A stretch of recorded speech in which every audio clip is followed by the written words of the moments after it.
Allama Iqbal, our national hero. Allama Iqbal is our national poet.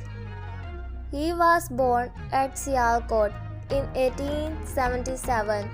He got his early education there.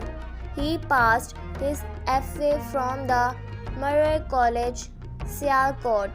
He passed his MA in philosophy from the Government College, Lahore.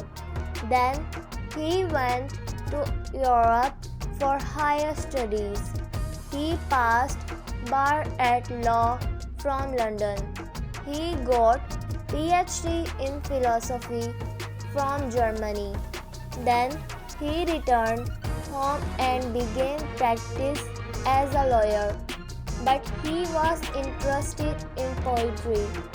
He was pained to see the pitiable condition of the Muslims. He wrote many poems to arouse the Muslims. His poetry gave the message of hope. He gave us the idea of Pakistan. He died on April 21, 1938. May his soul rest in peace. Ameen.